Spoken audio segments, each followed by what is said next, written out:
السلام علیکم گائز، کیسے ہیں آپ؟ سب ٹھیک ہیں؟ شکر الحمدللہ، میں بھی ٹھیک ہوں۔ اعوذ باللہ من الشیطان الرجیم، بسم اللہ الرحمن الرحیم۔ شروع کرتے ہوں اللہ کے نام سے جو بڑا مہربان نہایت رحم فرمانے والا ہے۔ سورۃ بقرہ کی 260 نمبر آیت۔ اور جب حضرت ابراہیم علیہ السلام نے کہا، اے میرے رب مجھے دکھا تو مردوں کو کیسے زندہ کرے گا؟ اللہ تعالیٰ نے کہا، کیا تم اس پر ایمان نہیں لایا؟ ابراہیم علیہ السلام نے کہا، کیوں نہیں، ایمان تو رکھتا ہوں، لیکن میں قلبی اطمینان چاہتا ہوں۔ اللہ نے فرمایا، پھر تو 4 پرندے لے اور ان کے ٹکڑے ٹکڑے کر دے، پھر ان کا ایک ایک ٹکڑا ہر پہاڑ پر رکھ دے، پھر ان کو بلا، وہ تیرے پاس دوڑے چلے آئیں گے، اور جان لے کہ بے شک اللہ غالب خوب حکمت والا ہے۔ ان لوگوں کی مثال جو اللہ کی راہ میں اپنے مال خرچ کرتے ہیں، ان کے دانے کی سی ہے جس میں سے 7 بالیاں نکلیں اور ہر بالی میں 100 دانے ہوں، اور اللہ جس کے لیے چاہے اجر بڑھا دیتا ہے، اور اللہ وسعت والا خوب جاننے والا ہے۔ جو لوگ اپنے مال اللہ کی راہ میں خرچ کرتے ہیں، پھر خرچ کرنے کے بعد احسان نہیں جتلاتے اور نہ دکھ دیتے ہیں، ان کے لیے ان کے رب کے پاس اجر ہے، نہ ان پر کوئی خوف ہوگا اور نہ غمگین ہوں گے۔ اچھی بات کہنا اور معاف کرنا اس صدقے سے بہتر ہے جس کے بعد دکھ دیا جائے، اور اللہ بے پرواہ نہایت بردبار ہے۔ اے لوگو جو ایمان لائے ہو، اپنے صدقات کو احسان جتلانا اور دکھ دے کر اس شخص کی طرح ضائع نہ کرو جو اپنا مال لوگوں کو دکھاوے کے لیے خرچ کرتا ہے اور اللہ اور آخرت کے دن پر ایمان نہیں رکھتا، تو اس کی مثال چکنے پتھر کی سی ہے جس پر مٹی پڑی ہو، وہ اس پر زور کی بارش ہو تو ساری مٹی بہہ جائے اور وہ صاف چٹان رہ جائے۔ وہ راہکار جو نیکی کرتے ہیں، ان سے کچھ بھی ان کے ہاتھ نہیں آتا، اور اللہ کافروں کو ہدایت نہیں دیتا۔ اور ان لوگوں کی مثال جو اللہ کی رضا جوئی اور پوری دلچسپی سے اپنا مال خرچ کرتے ہیں، ان کے باغ سی ہے جو کسی اونچی سطح پر ہو، اس پر زور کی بارش ہو تو وہ دگنا پھل لائے، پھر اگر اس پر زور کی بارش نہ بھی ہو تو پھلواری ہی ہو کافی ہے، اور تم جو کچھ کرتے ہو اللہ اسے خوب دیکھنے والا ہے۔ کیا تم میں سے کوئی یہ پسند کرتا ہے کہ اس کے لیے کھجوروں اور انگوروں کا باغ ہو اور اس کے نیچے نہریں بہتی ہوں؟ اس باغ میں اس کے لیے ہر قسم کے پھل ہوں اور اسے بڑھاپا آ جائے جبکہ اس کی اولاد کمزور ہو، پھر اچانک اس باغ پر ایسا گولا آ پڑے جس میں آگ ہو اور وہ اسے جلا کر راکھ کر دے۔ اسی طرح اللہ تعالیٰ تمہارے لیے آیتیں کھول کھول کر بیان کرتا ہے تاکہ تم ان پر غور کرو۔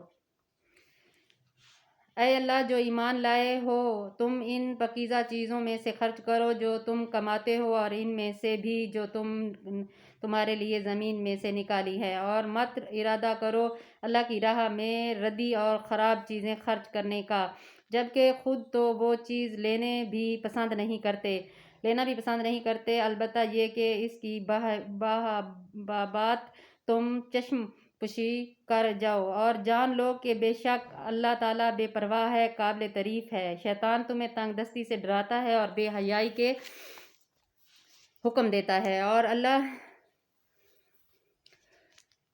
اللہ تم سے اپنی بخشش اور فضل کا وعدہ کرتا ہے، اور اللہ وسعت والا خوب جاننے والا ہے۔ اللہ جسے چاہتا ہے حکمت دیتا ہے، اور جس شخص کو حکمت دی گئی تو اسے بھلائی عطا کی گئی، اور ان باتوں سے عقل مند نصیحت حاصل کرتے ہیں۔ اور تم کس قسم کا خرچ کرو یا کوئی بھی نظر مانو تو بے شک اللہ اسے جانتا ہے، اور ظالموں کا کوئی مددگار نہیں۔ اور تم کس قسم کا خرچ کروا دیا کرو مددگار نہیں۔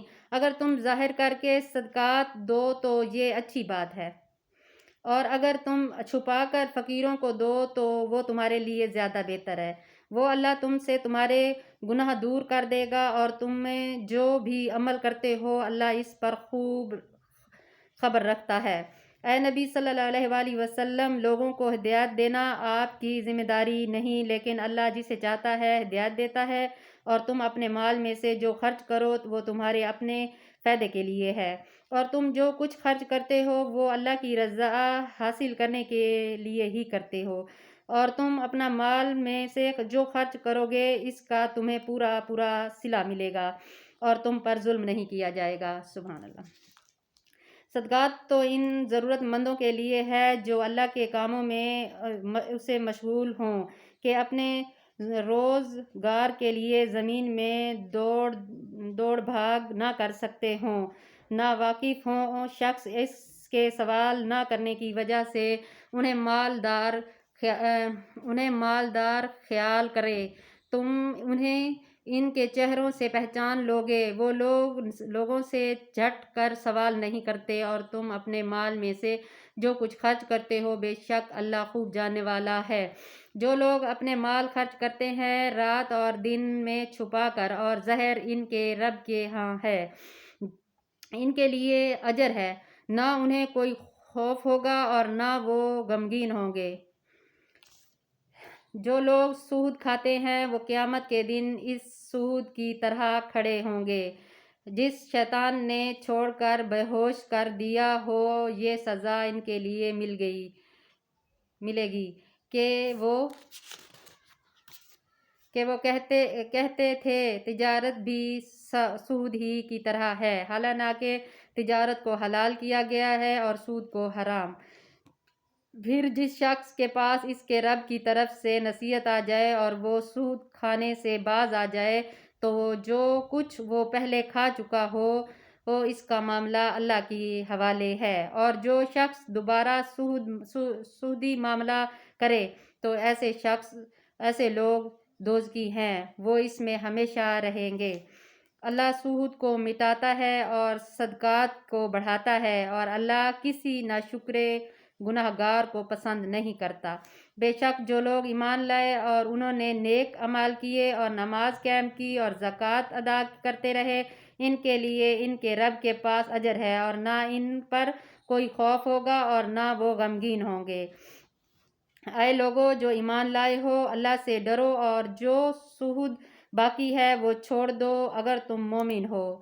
پھر اگر تم یہ نہ کیا تو اللہ اور اس کے رسول سے جنگ کے لیے تیار ہو جاؤ، اور اگر تم توبہ کر لو تو تمہارے لیے تمہارے اصل مال ہی میں سے نہ تم کسی پر ظلم کرو اور نہ تم پر کوئی ظلم کرے گا۔